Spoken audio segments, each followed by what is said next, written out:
끝까지 답변 피한 장관, 여성가족부 장관 얘기입니다. 어제 국회에 출석을 했는데요. 아무래도 야당 의원들이 박원순 전 서울시장이나 오거돈 전 부산시장의 성추행 의혹 사건에 대해서 질의를 했는데 답변은 사실상 없었습니다. 한번 직접 얘기를 들어보시죠. 장관님, 고 박원순 전 시장과 오거돈 전 시장의 성추행 사건은 전형적인 권력형 성범죄가 맞습니까?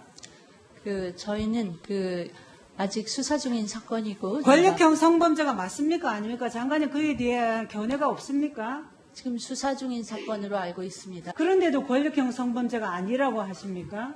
수사 중인 사건에 제가 그 죄명을 규정하는 것은 저의 위치상 적절하지 않고. 그러니까 여가부 폐지 주장이 나옵니다. 김성환 평론가님, 이거 일각에서는 그래서 너무 장관이 여성가족부 장관인데 이런 성추행 관련 사건에 대해서 여당이 눈치 보기 너무 심한 거 아니냐 지금 나오긴 하거든요. 저는 그렇게 생각하지는 않습니다. 네. 우리가 아무리 물론 피해자가 지금 피해를 호소한 상황이기도 하고 네. 고소를 하기도 했었고 또 그렇게 했지만 이미 사건이 규정돼 버리면요. 예. 국가인권위원회가 뭐하러 조사를 합니까? 예. 인권조사를 할 필요가 없잖아요. 우리가 다 규정해 버렸는데 왜 조사를 합니까? 그러면은 이미 피해 사실은 다 확정된 것이고 그 다음 것들만 얘기하면 되는 거 아닌가요? 예, 예. 네. 경찰 수사는 왜 합니까? 묵인 방조 혐의에 대해서 왜 얘기합니까? 예. 그러니까 우리가 이런 문제에 있어서는요, 조금 기다려주는 게 좋을 것 같아요, 저는. 기다려주는 게 좋다. 여가부 장관이 비판받는 것은 무슨 의미인지는 전 충분히 알겠어요. 네네. 예를 들면 이런 사건이 발생하면, 서울시가 이런 문제에 있어서 성추행 문제, 또 위력이한 성추행에서 정말 뭔가 문제가 있지 않았을까 조사를 나가기도 하고 예. 피해자가 2차 피해를 당하고 있는 상황이잖아요. 그런 2차 피해에 대해서 우려를 표명하고 피해자가 다시 뭔가 위협을 당하거나 이런 것에 대해서 대비하고 피해자 보호 대책을 꾸리고 이런 것들은 저는 해야 되는 일이라고 생각해요. 네. 예, 예. 이건 나중에 사법적인 판단이나 뭐 피해자다 규정한다 안 규정한다 이런 차원의 문제가 아니고요. 네. 우선 보호해줘야 할 조치이기 때문에요. 네. 그러니까 여성가족부가 그걸 제대로 못했기 때문에 지금 비판받는 것은 저는 충분히 알겠는데 그렇다 하더라도 지금 조사 중이거나 수사 중인 사안에 대해서 권력형 성범죄가 맞습니까 아닙니까?라고 해서 단정적으로 거기에 대한 답변을 이끌어내려고 하는 것도 또한 저는 이건 너무 무리한 시도라고 생각하고요. 예. 그걸 굳이 무슨 청문회에서 청문하듯이 그렇게 예, 예. 물어보는 것은 저는 맞지는 않다고 네. 봐요. 네. 김태현 변호사님. 전 좀 다른데. 예. 만약에 이 자리에 나온 사람이 여성가족부 장관이나 추미애 법무부 장관이 나왔다. 네. 검찰을 관할합니다. 네. 또는 뭐 경찰을 관할하고 행자부 장관이 나왔다. 네. 그랬을 때 야당 의원이 물어보면 수사 중인 사안이라 단정짓기 곤란한 말이 맞죠. 네. 각 부처는 각 부처가 가지고 있는 역할이 있고 무엇을 최우선적으로 생각하느냐가 있습니다. 예를 들어서 외교안보 정책 같은 경우도 북한 문제도 마찬가지입니다. 통일부 장관은 비둘기 파일 수밖에 없고 국방부 장관은 매파일 수밖에 없지 않습니까? 통일부 장관이 보는 북한에 대한 시각과 국방부가 보는 북한에 대한 시각이 좀 다를 수밖에 없으니까 예를 들면. 네. 그거는 마찬가지로 뭐 법무부 장관이라든지 검찰총장, 뭐 대법원장, 뭐 경찰청장 이런 수사와 재판에 관계되는 사람이 나왔을 때 물어봤을 때는 당연히 확정되지 않았기 때문에 제가 여기서 단정적 곤란합니다라는 답이 모범답은 이거 맞는 얘기지만 여성가족부 장관입니다. 여성가족부 못하러 있는 겁니까? 수사로 있는 게 아니거든요. 어찌됐든 간에 다툼의 여진이 있어도 피해 여성의 입장에서 사건을 바라보고 그리고 그 방지 대책을 세우라. 그렇게 해서 여성가족부 있는 거 아니겠어요? 그래서 여성가족부에 막대한 세금을 투입하고 한 20년 동안 몸집이 계속 커져 있는 것 아니겠습니까?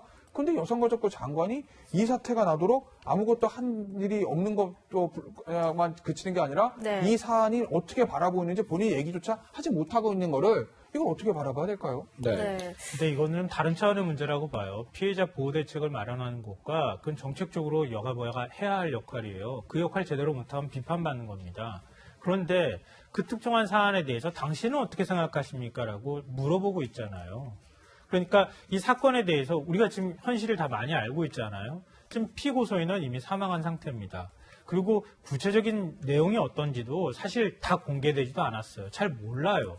거기에 따르는 논쟁도 있는 사안입니다. 그러니까 사안 자체가 굉장히 특수하기도 하고요. 이런 문제가 터졌을 때 당신은 이 문제에 대해서 어떻게 생각하십니까? 라는 것으로 그 사람을 자꾸 규정하려 드는 것은 저는 그것도 또 다른 폭력에 해당될 수 있다고 봅니다. 네. 이정욱 장관의 발언에 이어서 야당에서는요, 이런 해석도 나왔습니다. 김종인 통합당 비대위원장의 목소리 듣고 오시죠. 그 사람들의 이 조직의 문화라고 하는 것이 조폭 문화 비슷하게 돼가지고서 조직을 배반하면 죽는다 하는 이런 식의 소위 분위기를 조성을 하면서 그 조직이 운영되기 때문에 거기에서 가장 피해를 볼 수 있는 사람들이 뭐냐면 연약한 여인들이 아닌가 이렇게 생각합니다. 네, 어쨌든 야당에서는 민주당의 이런 성추문 의혹이 계속되는 모습을 약간 조직 문화 탓이다 이렇게 비판하기도 했는데요. 변호사님 사실은 가장 중요한 건 좀 진상 규명이다 이렇게 보는 시각도 있어요. 지금 보니까 수사 과정에서 경찰이 대질 신문이나 거짓말 탐지기 같은 것도 동원할 모양이던데요. 그러니까 사실 성범죄 같은 경우에는 말이 워낙 엇갈리고 특히 이제 이 사건 같은 경우는 어찌됐건 간에 수사적인 이제 사법적인 측면에서 제가 접근합니다. 지금부터는 수사 얘기니까. 어쨌든 피의자인 박원순 전 시장이 지금 없기 때문에 피의자 조사가 안 돼요. 그런데 참고인, 특히 이제 예를 들어 서울시 관계자들의 방조나 이런 부분에 대한 것들을 좀 수사를 약간 방향을 틀어서 이제 할 수밖에 없거든요. 그러면서 성추행 문제에 대한 실질적 진실을 좀 발견하려는 노력들이 있는 것 같아요. 그러니까 이 피해 여성하고 그 피해 여성이 예를 들어서 문제를 제기하는 걸 묵살했다고 지목한 그 서울시 어떤 간부들 간의 어떤 이제 대지신문도 실효는 되는 것 같아요. 근데 대지신문 같은 경우에는요, 양 당사 중에 한 사람한테 실습이다를 못합니다. 특히 이제 성범죄 같은 경우에는 피해 여성이 가해자하고 마주보는 게 굉장히 부담스러울 수밖에 없지 않습니까? 그렇죠. 그러니까 대진신문을 원칙적으로 안 해요. 다만 피해 여성, 난 상관없다. 나는 얼굴 봐도 좋으니까 내가 하겠습니다라고 적극적으로 요구하고 피의자도 나는 억울함을 풀기 위해서 하겠다라고 하면 할 수 있죠. 그런데 두 사람 중에 한 사람이라도 거부하면 못하는 거고 거짓말 탐지기도 마찬가지예요. 거짓말 탐지기라는 게 원칙적으로 이게 판정 결과에 대해서 증거 능력을 법원이 부정하고 있기 때문에 참고 자료일 뿐이거든요. 이것도 예를 들어서 당사자가 거부하면 강제로 할 수는 없는 거죠. 이미 되니까요. 그렇군요. 지금 또 하나 논란이 되고 있는 성추행 의혹 사건 좀 짚어봐야 될 것 같은데요. 지금 뉴질랜드에서 벌어진 성추행 의혹에 휘말린 외교관이 있습니다. 한동안 논란이 됐었는데 이 외교부가 지금 동남아 주요국 대사관에서 근무하고 있는 이 외교관 돌아오라, 즉각 귀국하라 이렇게 지시를 내렸습니다. 그 반면에 또 뉴질랜드 대사관한테는 또 언론 플레이하지 말라 또 이렇게 또 얘기를 했더라고요. 저는 양쪽 다 입장이 이해가 되는데 일단 기본적으로 우리 정부가 제대로 된 조치를 취하지 않았기 때문에 현재 같은 상황이 발생했다 이런 말씀 드리고요. 그러니까 그때 2017년에 지금 벌어졌던 사건이잖아요. 그렇죠. 그 사건이 벌어지고 난 다음에 피해자가 피해 호소도 했었고 그리고 그 부분에 대해서 외교부가 조치를 취했음에도 불구하고 그 조치가 제대로 이루어지지 못했다는 거 아닙니까? 그 부분에 대해서는 우리 정부가 할 말이 좀 없다. 이 부분은 좀 지적해야 될 것 같고요, 먼저. 그리고 둘째로는 그러니까 우리 정부에 범죄인 인도를 요청하거나 이런 사실이 없다는 거잖아요. 우리 정부 얘기로는 이제 그게 억울하다는 거예요. 그러니까 공식적으로 뉴질랜드 정부에서 범죄인 인도 요청을 하거나 아니면은 뭔가 우리 정부하고 외교적 협의를 하거나 이렇게 했다고 하면은 우리가 이렇게 비판을 받아도 달게 받겠습니다만 그런 조치가 없다고 지금 얘기를 하는 거예요. 그러니까 그런 점에 있어서는 우리 외교부 입장에서는 뉴질랜드가 오히려 언론에다가 먼저 이 사실을 흘려서 언론 플레이를 한 다음에 뭔가 추후 조치를 취하려고 하는 건 아니냐 이런 의심을 살 만한 소지가 전혀 없지는 않다고 생각해요. 그렇군요. 반면 이번에 외교부의 좀 안일한 대응이 도마 위에 오른 가운데 이번에는 내로남불 논란에 휩싸이고 있습니다.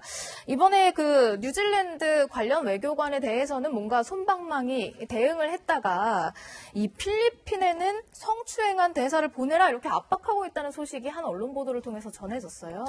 그럼 이제 겉으로 보면 그럴 수는 있어요. 왜냐면 우리 저 외교관은 지지부진한데 우리 측에서 사고를 이렇게 필리핀으로 가는 필리핀 외교관한테는 이제 강한 톤의 욕을 하는 게 뭐 그렇게 볼 수도 있으나 외교부 입장을 고려하면 약간 차이 내는 것 같아요. 그러니까 앞서 이제 김성환 평론가 말씀하셨듯이 뉴질랜드에서 우리한테 범죄인 인도 청구나 이런 공식적인 절차를 하지 않고 그리고 이제 언론을 통해서 일종의 국내 정치 이슈로 해가지고 이렇게 밀어붙이는 거 아니냐. 또 사실은 대통령의 정상간 통화에서 이 얘기 꺼내는 건 사실 외교적 결례인 건 맞거든요. 네. 그러니까 그런 부분들이 있는 건데 이 필리핀 대사의 문제는 지금 보니까 이 외교부가 인터폴에 적색 수배가 내렸다는 거예요. 네. 그러니까 우리 외교부는 이 공식적인 절차를 진행한 거고 뉴질랜드는 아직 공식적인 절차를 진행한 게 아니라서 그런 차이는 좀 있는 건 같습니다. 네, 그렇군요. 어쨌든 박원순 전 시장 이야기 그리고 최근에 문제가 된 뉴질랜드 외교관 성추문 의혹에 관해서 함께 얘기 나눠봤습니다.